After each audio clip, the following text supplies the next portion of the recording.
So even if I have the virus, my virus definitely transfers to you. But because you're an adult, no, kahit unvaccinated ka for flu, mas kaya ng katawan mong i-resist yung virus na nanggagaling sa akin. Sila on the other hand, from bata, yung virus na galing sa akin, pwede talagang mag-cause ng problema sa kanila.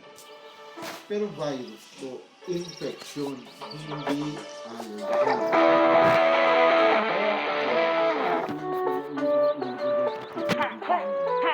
Kasi ikaw, tinuruan ka ng mali ng mga previous doctors mo. Kaya ganyan yung mentality mo. May sipon, bigyan ko security mo. Papaliwanag ko siya kung ano. So you have A, you have B. Bago maging B, dapat A muna. Tapos it transforms into B. From B, naghihiwalay. May B na pupunta kay C, may B pupunta kay F. Once napunta siya kay C, C becomes B. B becomes sipon. So yan ang pathway papunta sa F. Ito namang isa, B to F, F becomes G, and G becomes sipon. So parehong sipon. One is infection, one is allergy. Yung cetirizine, like allergy is a cetirizine, ang ginagawa niya, hinaharang niya yung transformation ng B into C. Pipigilan niya yun. B to C. Yan lang ang trabaho niya. Pigilan niya yung B na maging C. Okay? Allergy niya. So, kung ang sakit, ang sipon mo ay infection, B to S. So, dapat ang iniinom niya, hindi allergy, hindi, dapat iniinom siya ng gamot sa sipon na ang trabaho ay pigilan yung transformation ng B to S. Oo. So, nagbibigay kasi pyridine. Allergy ba to? Yun yung tanong ko, allergy ba to? Infection. Obviously, it's an infection. Nagawahan eh. No? Tsaka ito pa isang finding ng allergy. Pag allergy ang sakit mo, napakadali mong malaman na allergic rhinitis is what you have. Paano mo malalaman? Kada umaga, pag gising mo sa morning, action ka ng action. Tapos, barado ilong mo. Tuwing umaga. Pero the rest of the day, wala ka ng sipon. The rest of the day, okay ka.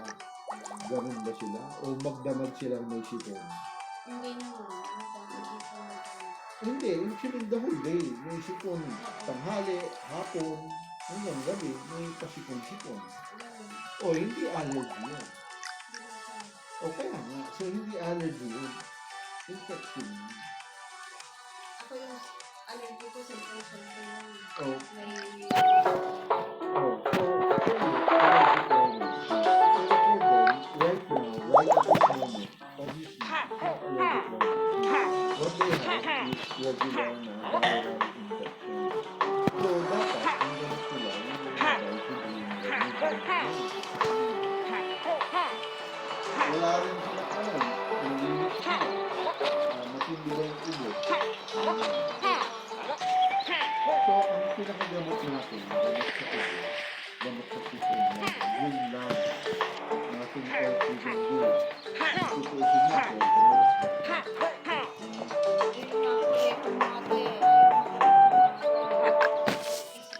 Tsaka alam mo bakit nagkaroon pa rin ng sakit. Di ba may flu vaccine? Ba't nagkasakit? Napigil na ulit yung bakuna natin eh. Dapat yung mga bakuna. Di ba nga, hindi lang naman flu yung kailangan nila.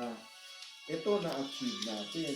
Pero yung una, yung booster ni Pupikina, wala. Yung booster, wala. Typhoid, wala. Pneumonia,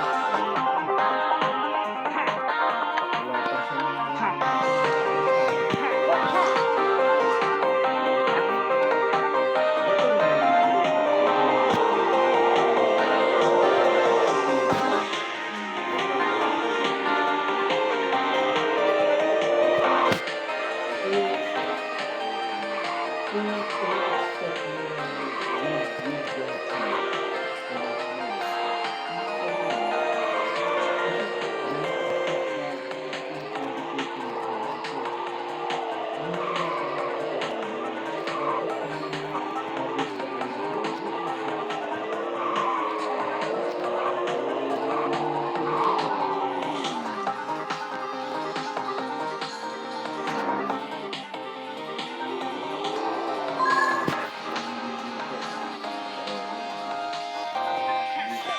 siya nga. Nagkaroon pa rin ng